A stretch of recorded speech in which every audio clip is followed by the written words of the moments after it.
Hi, everybody. Welcome to the session today. The topic is energy adaptation and community resiliency resources, opportunities, and best management practices for tribal communities. We're excited to have you here today at the EPA annual conference. A little bit of a different format. This is my first time joining the conference so far, and yeah, just excited to have you, and we'll just dive right in. So we'll start with some presentation. We'll start with a few introductions of the main presenters, and then we'll move on to the agenda. So John, we'll start with you. Hi, everyone. My name is John Flores. I'm the Environmental Director and Water Manager for the Squall Band of Indians.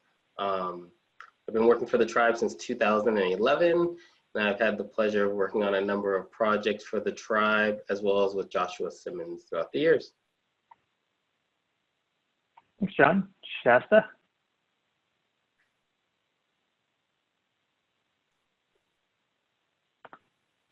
I can't see or hear you.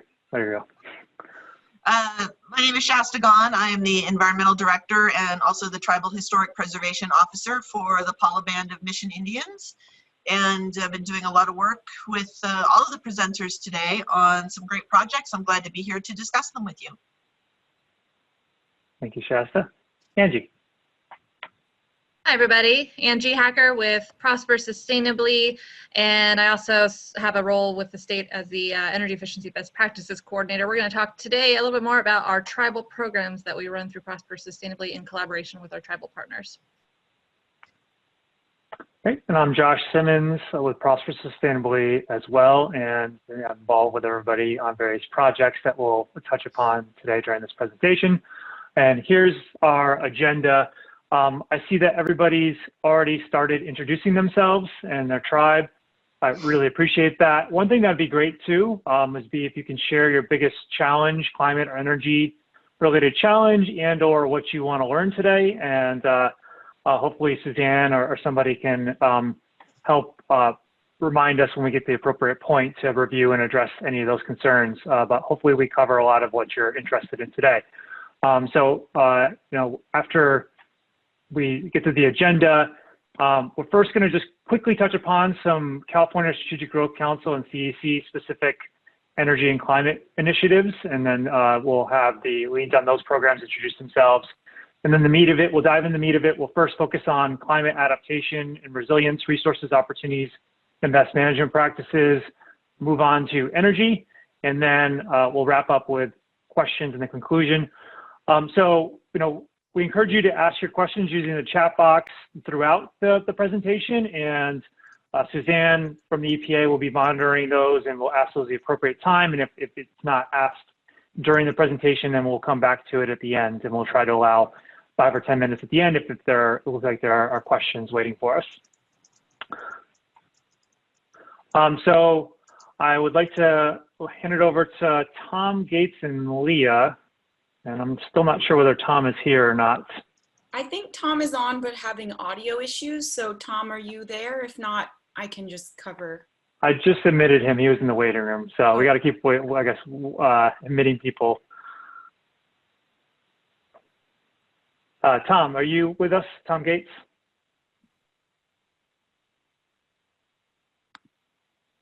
He texted me he's having audio issues, Josh, so. Okay, then Leah, take it away. And Tom, just jump in if you figure it out. So my name is Leah Fisher. I work for the California Strategic Growth Council, which is an interagency body with the state. I know some of our team is also on from both the Strategic Growth Council and the California Energy Commission. So it's nice to have folks here. And I'm really excited by how many people are on today. So I'm just going to really briefly say kind of where the funding came from to do this gap analysis that Josh and Angie will talk more about. We're also doing a tribal government challenge planning grant program. So the Energy Commission has some federal funds left over from the American Recovery and Reinvestment Act from a while back that they needed to spend quickly. So they came to us at the Strategic Growth Council. We're partnering completely partnered to get this to get the funding out and now to administer the projects. So the planning grants first are in the process of being awarded to 8 tribes that are working on a variety of energy and climate related planning initiatives. All the priorities there were tribally driven, and we're really excited to see those funds get some of these projects hopefully off the ground.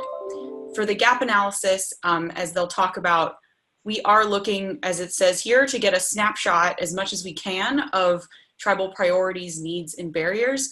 We're really excited to hear recommendations for the state for programs, funding, technical assistance that's needed. We want to learn from this and see how we can work better with California Native American tribes, federally recognized and not, for any future initiatives that may come from the state. We're also, because we're an interagency body, planning to bring in our member agencies, the tribal liaisons, and definitely keep them posted and see how these results can have a bigger impact just further beyond our 2 agencies. And Tom, I want to see if you have anything to add, if you managed to get your audio on. And also, I don't know, Josh, if there's time for questions, or we can converse over email as well. Thank you. Thanks, Leah. Yeah, it's fairly brief. So I would say, people can enter their questions in the chat and Leah can address it more. Tom, are you available? Did you want to say anything?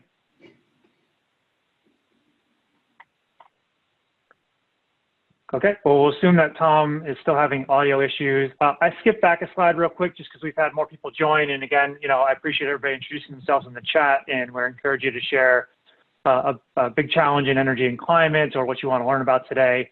I do want to also point out that, this is broadly applicable to EPA Region 9, or we're trying to. There's federal opportunities that are applicable to all tribes that we're going to discuss.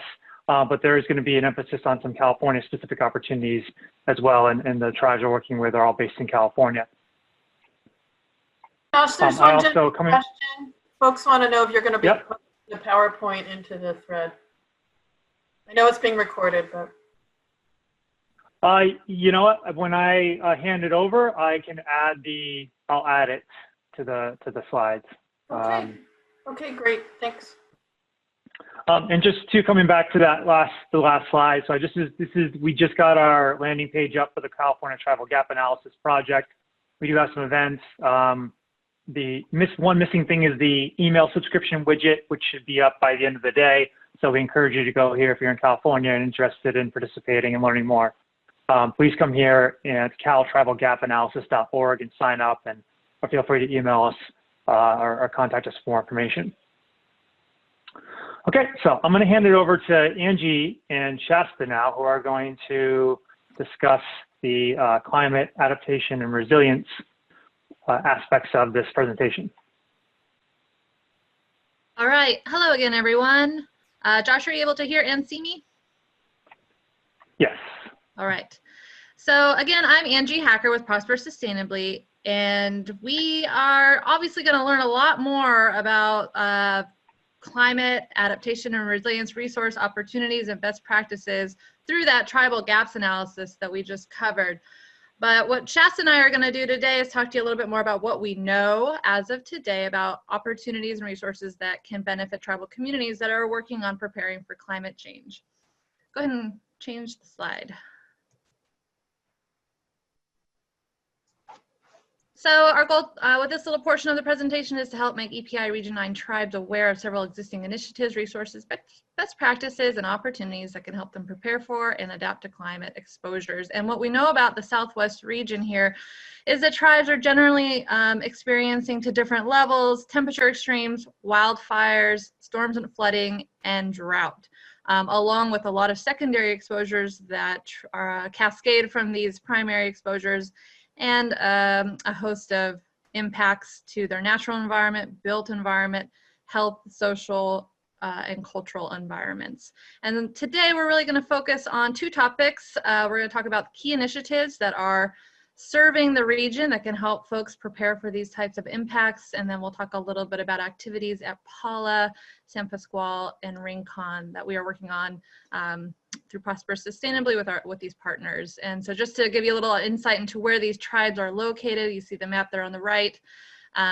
Those 3 tribes that we are going to talk a little bit more about, Paula, Rincon, and San Pasqual, you see on the red stars. Those are in northern San Diego County here in California. go ahead and advance.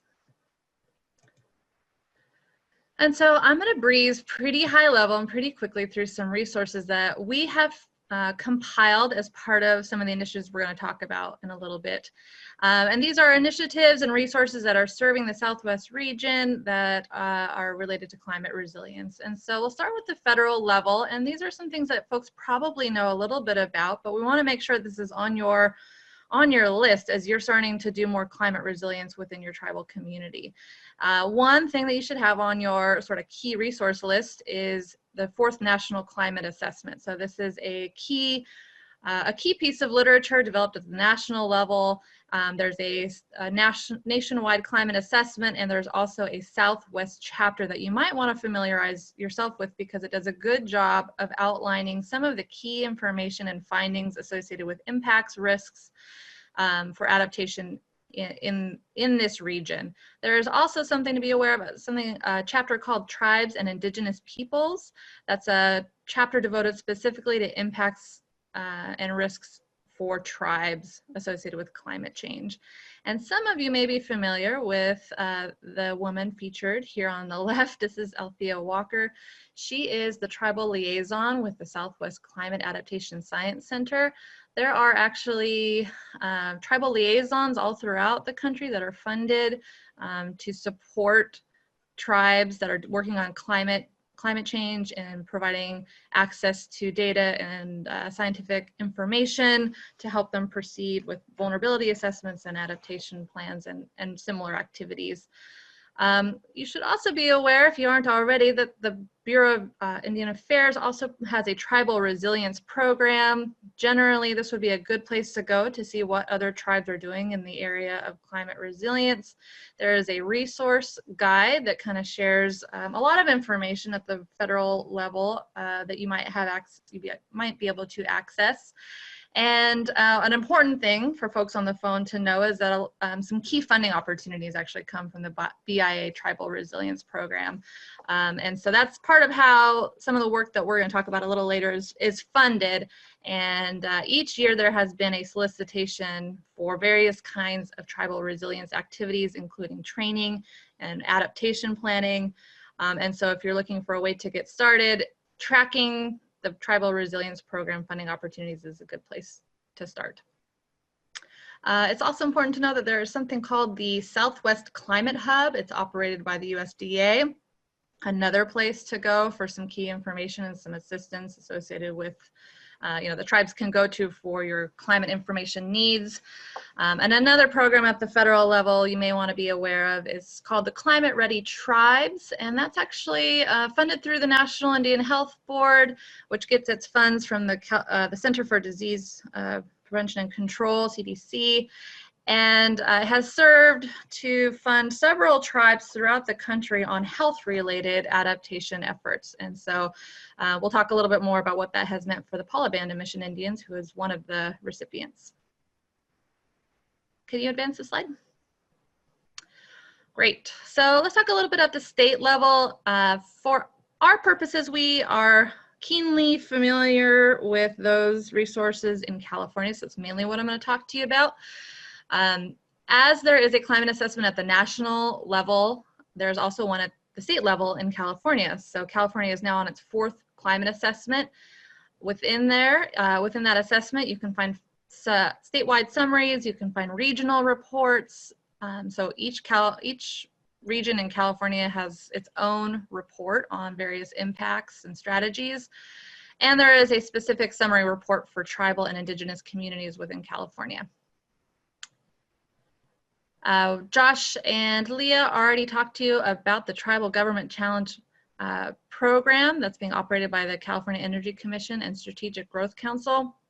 We bring this to your attention because it's fairly new, and it has solicited and awarded funding for several tribal programs that are sustainability, energy, and climate change related. And so that's another key source of funding if you're looking for resources to build capacity to do this kind of work.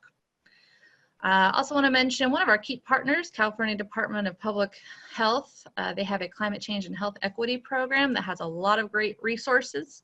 They offer county climate health profiles as well as an adaptation planning toolkit for public health professionals.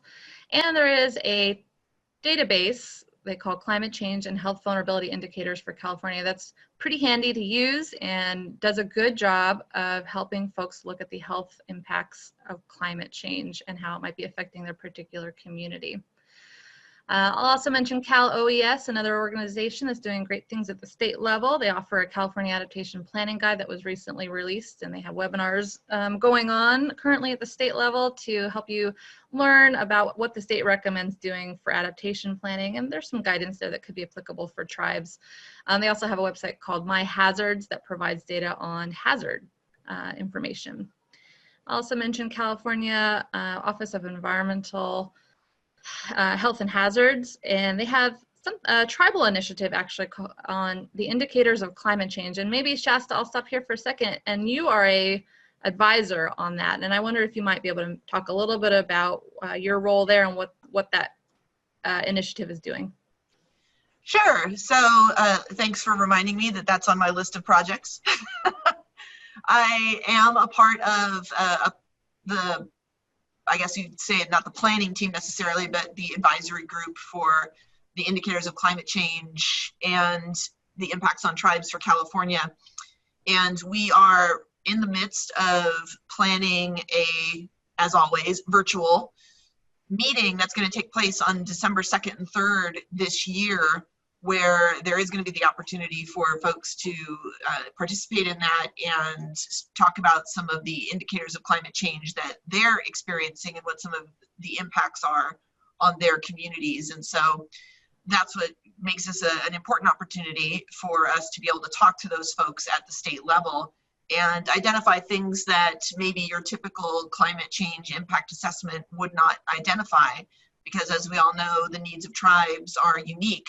And so I'm hopeful that we're going to be able to go beyond just the typical impacts that people tend to talk about when they talk about climate change, the kind of the cliches like sea level rise and wildfire, which of course is very important if you're on the coast, and for all of California right now, everything's on fire.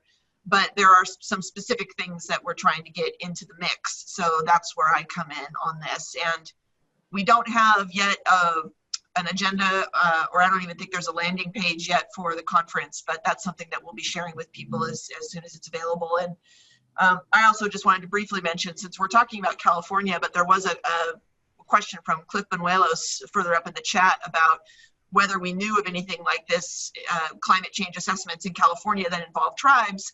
I think your question, Cliff, has probably been answered, and I'll be talking a little bit more in a little bit about the role I had in the summary report for California's 4th climate assessment. But California is kind of on the cutting edge with this stuff, and Arizona and Nevada maybe not as much, but hopefully we can provide some resources maybe to help you out with your process in Nevada. Right, so Shasta was one of the co-authors on this chapter for the California Climate Assessment. And so Shasta's pretty much involved, got her hands on probably more committees than any human should possibly be on, but she's wonderful and a good resource. I also just want to mention a few databases that folks should be aware of as they're working on climate resilience and adaptation. So things like the California Climate Tracker, CalAdapt, CHAT, which is a California heat assessment tool. There are a lot of resources in California to help folks better understand some meaningful information about their climate impacts and vulnerabilities. Okay, advance the slide, please. And I don't want to leave out some other tribal serving organizations that aren't necessarily federal or state. So folks are familiar with the Institute for Tribal Environmental Professionals, ITEP, and they have a lot of resources associated with climate change that would certainly serve folks in the EPA Region 9 area. They have a whole tribes and climate change program. Folks might have very recently participated in the National Tribal and Indigenous Climate Conference that happened just last month. There's also a tribal adaptation planning toolkit. So there's a few organizations that are trying to provide guidance on adaptation planning. including the Oregon Climate Change Research Institute. And this is another national scale document that was developed to provide guidance for tribal climate adaptation work. All right, go ahead and advance that slide. And so this is a initiative that Shasta and I are leading. This is under the Paula Band of Mission Indians. It's called the Tribal Climate Health Project. And Shasta, do you want to give an overview of this? Sure. So the Tribal Climate Health Project began in, I can't think of time before COVID. So sometime in the past, I want to say 2017, it was when we first received funding from EPA, a 5-year grant to develop this program to provide data and resources and training to tribes throughout the United States on how to identify climate vulnerabilities and create adaptation plans that had a focus on what the health effects are of climate change. So on top of heat and drought and all those other impacts that we find, what are those impacts on the actual physical and mental and cultural health of tribes, and how can we help people plan for those, identify those things and plan for those things. And actually now I remember it wasn't 2017, it was 2016, because in the first year of our grant from EPA, we all know what happened in November of 2016. The world came to an end as far as the administration is concerned, and that meant the end of our funding. So even though the grant was technically not stopped, it just wasn't funded for the next 4 years. And so we were very fortunate that we were able to get funding from BIA, from National Indian Health Board, from some California granting agencies, and were able to cobble together what we needed to continue the project. And we're still at it. Some of you who are on the webinar, I saw some of your names. You've been really great participants in our multiple webinar series, and have probably been to our YouTube page and our website to be able to view those videos on your own. We have a self-paced training for climate vulnerability assessments and adaptations focused on health. So I will put the website in the chat box, and I recommend you take a look and then reach out to me or Angie anytime with questions about it. Thanks, Shasta. And so, the two main components of the Tribal Climate Health Project are trainings and companion tools and data development. And the whole goal is to build capacity for tribes that may not have the internal capacity to do as much on the vulnerability and adaptation side as they may otherwise like to do. I'm going to show you a couple of features of the Tribal Climate Health Project. Go ahead and advance the slide, Josh. This is the website. This is tribalclimatehealth.org, and we just invite you to go visit at any time. One of the functionalities that's here that's useful is a resource clearinghouse that provides over 500 resources, pieces of literature. Are you going to show it, Josh?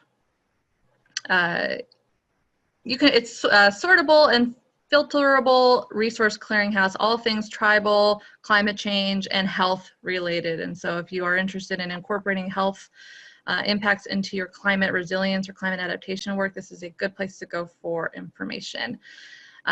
Okay, there you go. So that's the resource clearinghouse, and then on the right you can see a lot of different areas where you can actually sort the type of topic or area or resource type that you might want to look for.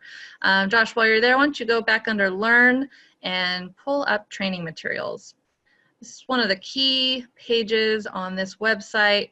This is where we provide access to all of our previous training materials, whether it be presentations like this at conferences or meetings, or full trainings, which we have done. We've trained almost 1,000 professionals to date on tribal climate change and health adaptation topics. And so you can access full trainings as well, including on-demand online trainings. You can kind of follow along at your own pace some of the previous trainings that we have offered. So we welcome everybody to take advantage of those.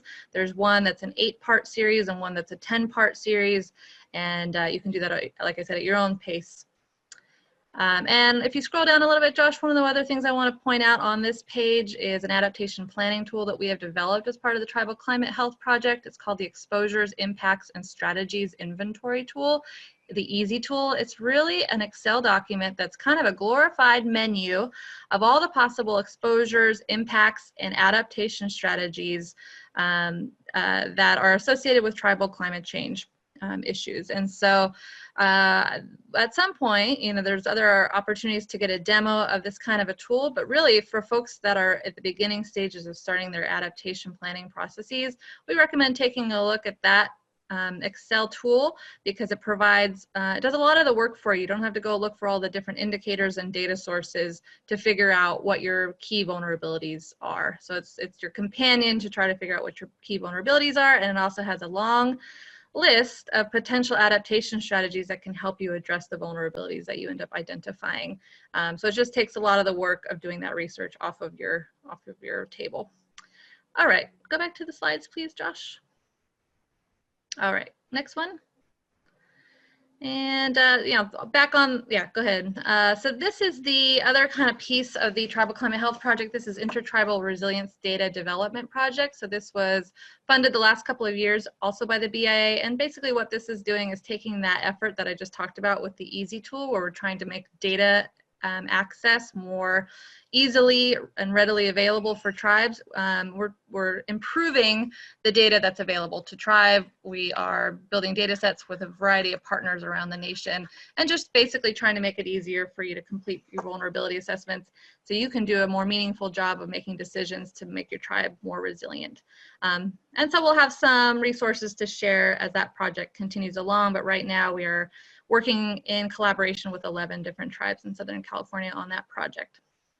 Go ahead and advance. So Shasta, this one's for you. And so we're going to talk a little bit about what Shasta is doing at the Paula Band of Mission Indians when it comes to their own climate activities, not just those programs that she's leading on a national level. So we're trying to, of course, take these tools that we've created, these reports and what have you, and rather than just being able to check off that box on our quarterly report or our annual report, actually put them into the community and do something with them. So one of the things we're doing in terms of our outreach to the Paula community is we've created a bunch of easy public-facing resources that tribal members can access through our website. And of course, we had plans for doing in-person activities with folks, and then COVID kind of put the stop to that sort of thing. But one thing that we're trying to focus on, besides the normal impacts in terms of, say, extreme weather events or heat or wildfire, is again to focus on people's psychosocial resilience as well as their physical health. And that's something that's very specific and can be very personal, not just for individuals, but also for tribal communities, because there's different adaptations strategies that are culturally specific, different values that you need to take into account. But it's still important to perhaps start doing that work with your community to find out what are the stressors that might be related to climate. Things like being hot all the time, maybe not being able to afford the electric bill because you're running your AC more than you used to, or you're concerned about elders who maybe don't have access to cool zones, and it raises your stress. And these are things that can have an impact on your overall tribal traditions and culture, because maybe you can't do some of the things that you used to because plants aren't growing when they used to, or food resources aren't as abundant as they used to be. Those all have an impact on our psychosocial health. And so that's become an important thing for us to identify as something to look at in our continuing work. And then just briefly, the other things that are listed on the slide, there's creative ways you can find funding to do projects that are also climate related. So with the SB1 funding, which is through the California Department of Transportation, or Caltrans, we are doing a resilience plan that focuses on our transportation infrastructure. And strangely enough, for where we are, one of the biggest issues we have is flooding, when flooding and heavy rains sometimes make our roads inaccessible. And that's a climate-related impact. So we're using that funding to develop a plan for improving our transportation infrastructure. Same thing with FEMA. These things are related. I think a lot of you know that if you want to get FEMA grants, you have to have a FEMA vetted and approved hazard mitigation plan. We've had one for several years, but we're going through an update. They have to be updated every 5 years. So you can always put climate work into those. And then with the Climate Science Alliance, folks in Southern California, a lot of you already know about the working group, the tribal working group, that I am, sort of the informal chair of that group. But we have representation from tribes throughout Southern California. We meet bi-monthly. In fact, our next meeting is this Thursday, and discuss what we can work on together, some of our key needs that cross and overlap, that we can leverage each other's strength as a group instead of trying to go it alone. So that's been a really great group, and it bums me out I can't see my peeps in person and give them big old fat Melody C's style hugs, but hopefully that time will come soon. So Paula has been very successful and fortunate to get a lot of different funding to do this kind of activity. So to do all the planning, and then the planning set the good foundation to be able to implement all of these great adaptation strategies, which they also got some funding for in different sources. So we invite you to go visit the Paula Environmental Department's webpage, and you can check out those materials that Shasta mentioned. And then one last slide, Josh, if you could advance. So San Pasqual and Rincon are also working with us on some activities. And so John on the phone here from San Pasqual, as well as Rincon, they've been collaborating on a couple of different efforts. One is they have actually been participating, as I mentioned, on that InterTribal Resilience data development project that Paula is leading, and with BIA funding, we're trying to evaluate vulnerability indicators that can be useful for tribes when they're trying to assess their health vulnerabilities to climate change. And so they participated in that. They were able to get all of their initial vulnerability data analyzed for them through that process. And because they did that, then we went out collaboratively to look for some funding to actually complete the adaptation planning process, and they were successful at receiving an award recently from the BIA to collaborate on the completion of an adaptation planning process for both of those tribes, San Pasqual and Rincon. And finally, I think Josh is going to talk a little bit more about this effort, but Paula, San Pasqual, and Rincon are also collaborating on a recently awarded grant from the CEC Tribal Government Challenge that we mentioned, and that's for broader sustainability planning. But this is just giving you an idea of how successful some tribes here in the San Diego region are being at accessing resources and opportunities and really putting them to work to prepare themselves for the impacts of climate change. And this is your official time check, about 30 minutes to go, maybe 28. Great, we're all done actually, perfect. Okay, great. Well, then we'll take it over from here. Moving on from climate to energy. I actually want to go back real quick, and just as a reminder, because several folks were not on here when we started, just regarding the California-specific tribal gap analysis, focusing on energy and climate change. And a few things I didn't mention about that as well, just as a reminder. Let's see if I can get back to there real quick.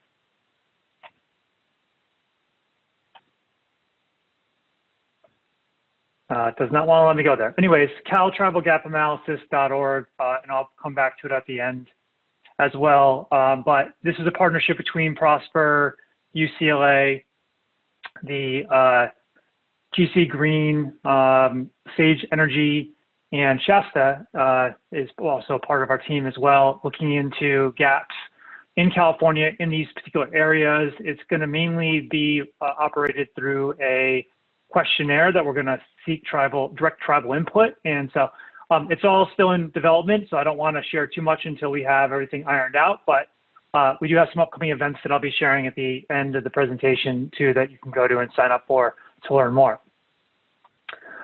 So focusing now on energy, I just first want to kind of run through just a kind of general energy planning related process for tribal energy projects. And, you know, these are probably for the larger projects, larger energy efficiency related, and also could cover more major transportation related ones as well. They're mostly project specific, except for the first one, strategic energy planning. I think any good planning process involves kind of broad consideration of overall goals and objectives, even to the extent that you want to focus on what's your energy mission and vision for your community itself. And your project should be flowing down from that strategic energy plan, so you can prioritize what really is most important for your community to act on first, or at least prioritize first. So then when you actually move into the project, you're going to usually begin with your feasibility study. You don't want to get too far down the road until you determine whether or not it's feasible. And it's kind of an ongoing iterative process as well. You kind of do your preliminary feasibility study and your preliminary planning. And as you determine it is feasible and you get funding, then you can advance that planning and the feasibility analysis more in depth. If it is certainly feasible and and the tribe decides to proceed with it, then you're going to be seeking funding and financing, and I'll share some resources that you can consider in terms of funding energy projects. Another key step is likely going to be procurement. You may be in a situation where you're sole sourcing an energy project, or you may be running a request for proposals and getting competitive bidding. And that's a very important process to really frame. Just the whole contracting process itself is really important to go through. Should flow down from your planning, and you really want to be very clear with your partners, the contractors you're working with, in terms of whether it's either planning or implementation, what your kind of goals and the objectives should be, what the parameters, the requirements are for the project, and your criteria. Once you've actually secured a contractor for an energy project, you'll then move on to the development stage, which will involve your design engineering for larger projects, some environmental review, and permitting. That if it's a project involving a grid interconnection, you may also have an interconnection application and study like here in California, which can actually be one of the more lengthy aspects of a project. So it's good to start that process as early as possible. Once you get through development, then you move on to your construction and implementation. And that's really where you're starting to break ground. And John will share some exciting news about a project we're working on together in just a minute. And then once you complete the construction, you want to go through commissioning, ensuring that you are setting up the system properly, you're testing it, ensuring that it's functioning before it does go fully live. And that's sometimes an overlooked step that can avoid some issues, and then just ensure that you're operating and getting the energy savings or generation or whatever it is that you expect. And then from there, ongoing operations and maintenance, and then monitoring. You want to be monitoring for your energy generation, your savings, whatever the project is, to ensure that you're actually getting the performance that you expected, and if you're not, to understand why. And this is really a circular process. So, as you complete projects, you want to go back to your strategic energy plan, and hopefully you're moving forward with the next priority if you don't have multiple irons in the fire at that stage. John, you want to take a moment to share a little more about the Squall Tribal Microgrid project that you recently broke ground on? Hi, everybody. Yeah, so we actually just broke ground yesterday on this project. We were awarded through a DOE grant as well as a Grid Alternatives private foundation grant that they had. And then the tribe put in the remaining funds for the match on this. And we are putting out, are you, okay. We're going to be building a microgrid for the government center here at Squall. So what you're seeing here is our complete government center, our tribal hall, tribal admin building, police department, fire, housing, and education. We broke ground on the solar PV that's in the parking lot up there. So it's going to be carports with solar PV. We're going to trench lines to connect all of these buildings electrically into the battery storage microgrid. And we will have a backup liquid propane generator, as for redundancy on the system. And this was due to a lot of the things that California folks are experiencing, which is the public safety power shutoffs. We're in a high fire danger area. We get high winds, so we get our energy shut off often, and we don't have any backup generators that we own that are large enough to support this whole complex in every building. So instead of using old diesel generators, that's the 20th century technology, we decided to use 21st century technology to solve a 21st century climate change type problem that we're experiencing. And yeah, we should be completely done, I think, with the project by December, I believe, if everything goes right on the construction timeline schedule, and we'll be firing this thing up in January of 2021. And then going back to the key project steps, I would say, one of the, as I mentioned again, and I'll reiterate here, and it's been an issue on this project as well, interconnection. And when you're working with your utility, you need their approval to interconnect with the grid if you have a grid connected microgrid or energy project that you're considering, whether it's a microgrid or not, then it's early, it's very important to work on that. And I think that's ultimately, I think we can get it constructed in time. It's a matter of whether or not we get the full interconnection approval on that. Any other kind of particular challenges you've seen throughout this project, John, that you think are worth sharing? I think it's been relatively smooth for Josh and I, but I think it's because we followed a good plan from the beginning, and that included getting all the stakeholders involved, not just the tribal departments that are getting this, but also SDG&E has been involved in the process, Department of Energy has been involved in the process.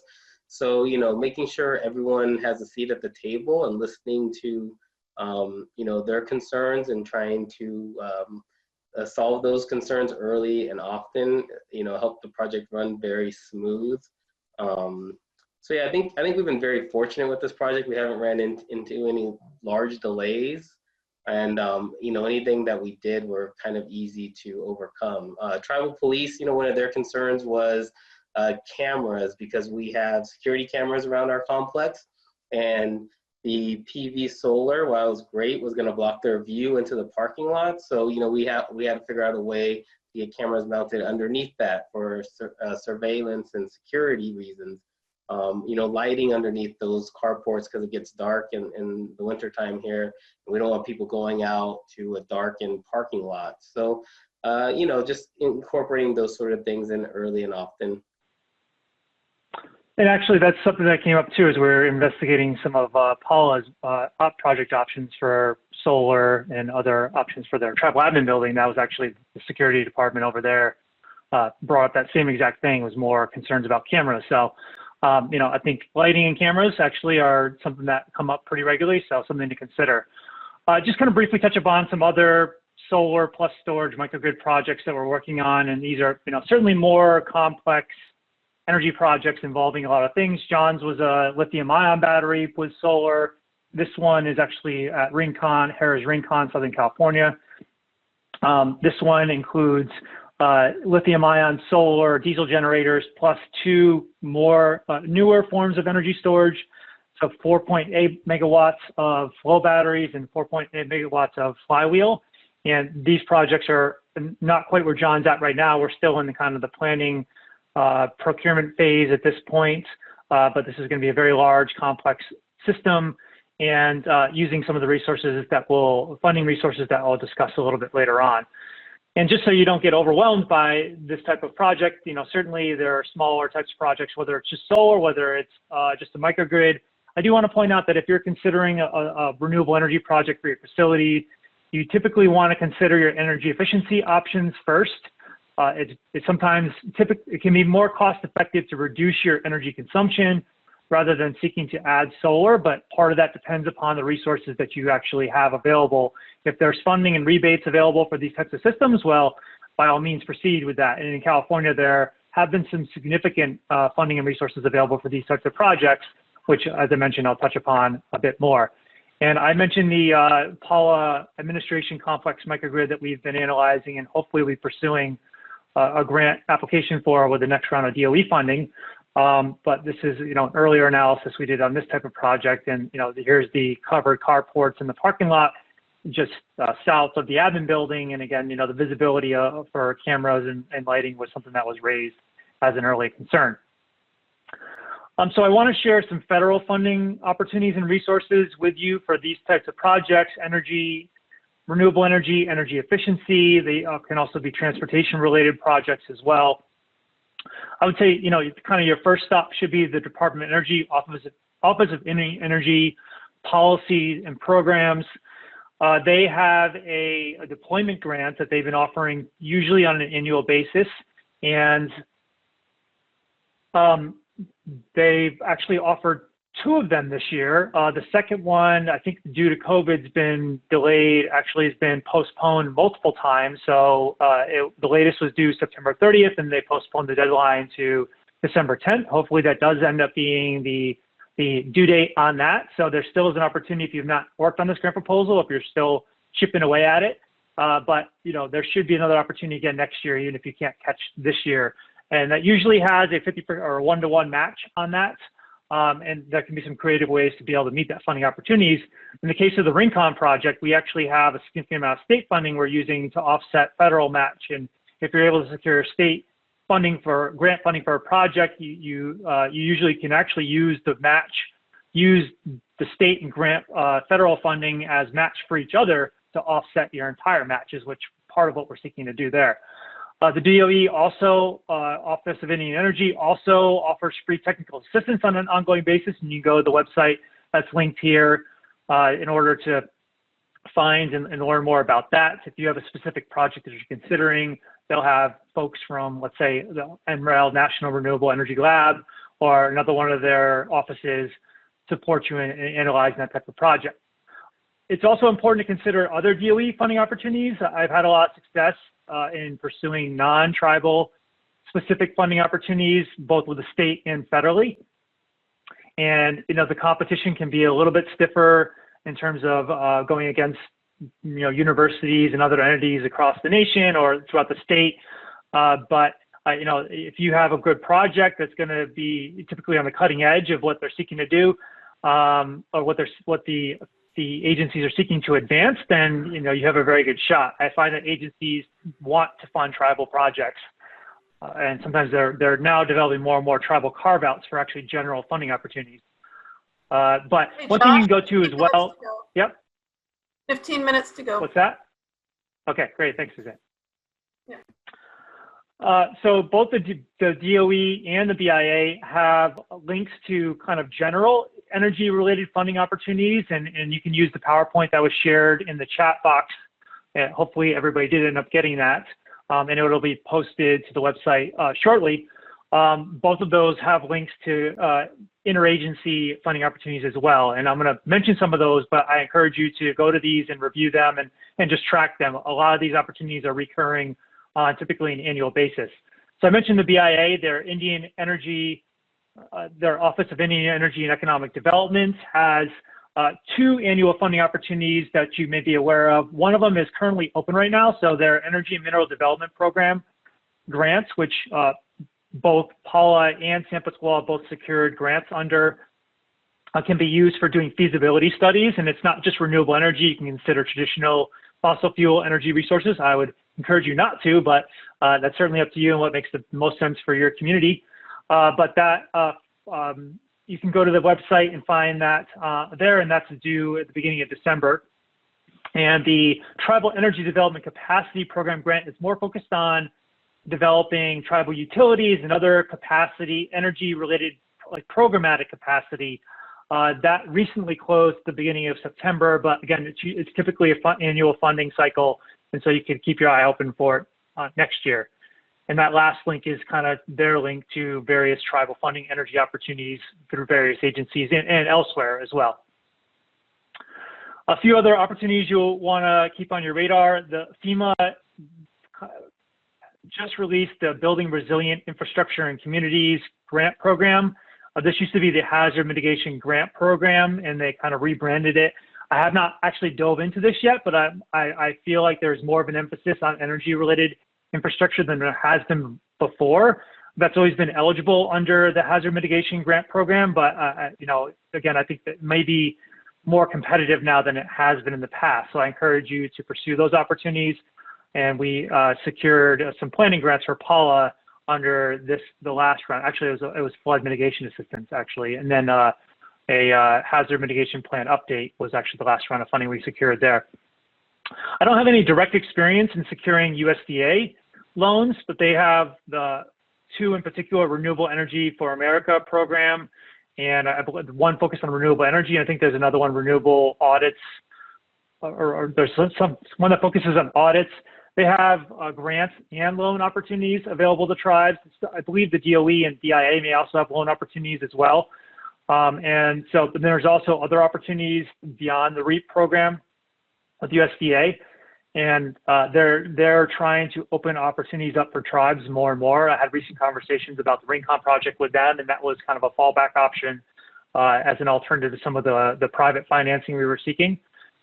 The Bureau of Reclamation typically annually offers their Water Smart Water and Energy Efficiency grant, and that's another one that the tribes in Region 9 should be eligible for as well. Often overlooked are US EPA grants. The pollution prevention grant programs can cover energy-related opportunities.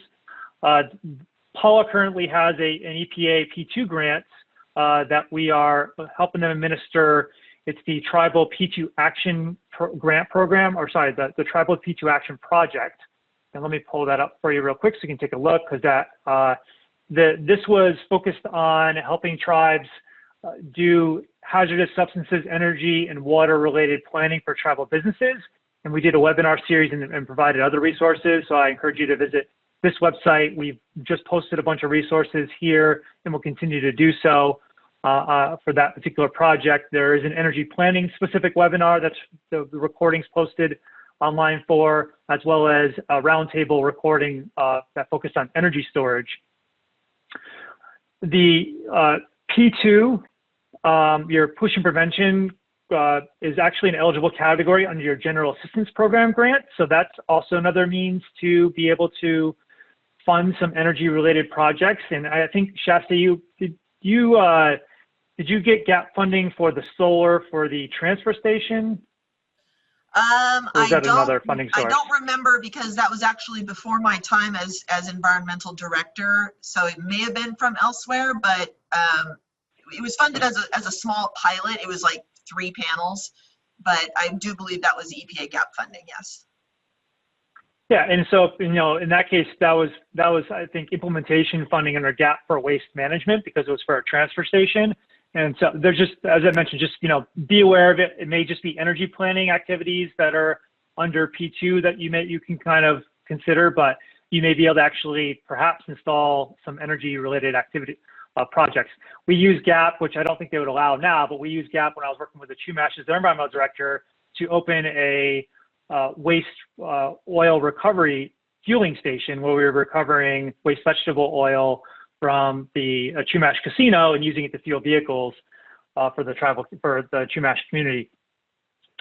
I've been focusing primarily on building related energy, but you know, energy covers transportation as well. I included the Diesel Emissions Reduction Act grant opportunity that can be used to fund more cleaner, more energy efficient vehicles. EPA also has its Energy Star program and its Energy Star Portfolio Manager, which is useful for helping you track and monitor your energy use and savings, and you can compare your usage to other buildings and facilities. And it's difficult if you don't measure it. It's hard to kind of track. It's hard to save energy if you're not actually tracking your consumption.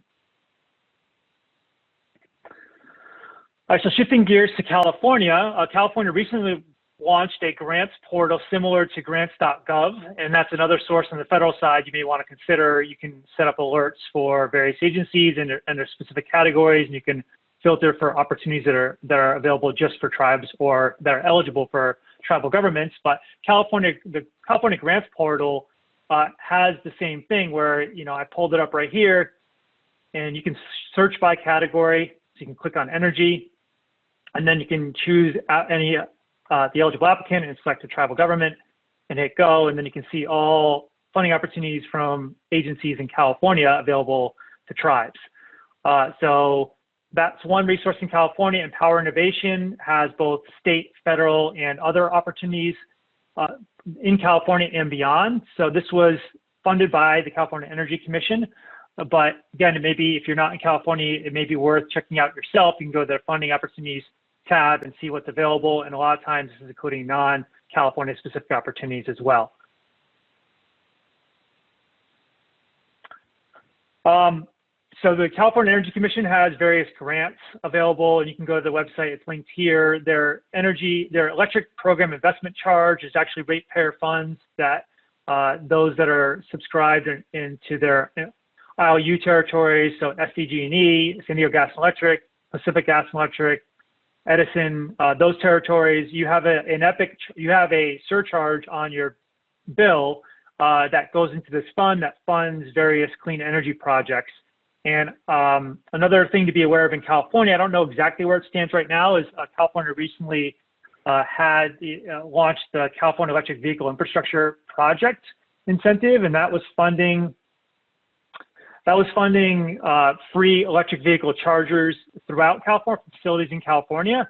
The applications may have been due very recently, or they're going to be due very soon, but we've had various contractors reach out to the tribes I've been working with about getting free EV chargers installed, both level 2 and level 3 at their facilities. Another one to keep in mind if you're in California, and this is actually, I would say maybe addressing Sarah Nave's kind of challenge she raised a bit earlier on in the chat box. She talked about that they're experiencing frequent giant wildfires, which is, happening all throughout California, and power shutoffs in her area. And, the challenge is keeping the power on or finding alternative power sources. So the CPUC, recognizing this, created an equity resilience budget category for their self-generation incentive program rebates. And that was actually, it's been funding free energy storage projects for homes and tribal government facilities that meet certain criteria, which is actually fairly broad. And it's been an exciting opportunity. The money in PG&E actually has run out very recently, but it's still available in SDG&E, Edison, and SoCal gas territory. So if you are a customer of any of those 3 IOUs, I would encourage you to pursue that opportunity. Separately, Prosper is working with somebody to get rebates in, so you're welcome to follow up with us regarding that as well. The CPUC also has a microgrids focused proceeding that does have a kind of tribal specific carve out. It's an evolving thing that I'm not too familiar with, but I'm going to be learning more, and that'll be part of a presentation that will share more information about that. I am aware that PG&E does have a specific tribal emphasis and funding available for tribal projects. Pilar Thomas is going to share more from Quarles. She's an attorney. She was, I believe, former Assistant Secretary of the Office of Indian Energy, and she's been following that proceeding. Is going to share more information in an upcoming presentation that is going to be sponsored in the California Tribal Gap Analysis Project. So I would encourage you to join there. And I also did list Strategic Growth Council. The Challenge Grant is one of the opportunities for tribes in California focused on energy and climate-related planning, but the affordable home, sustainable communities, affordable housing, sustainable communities is another thing that tribes are eligible for.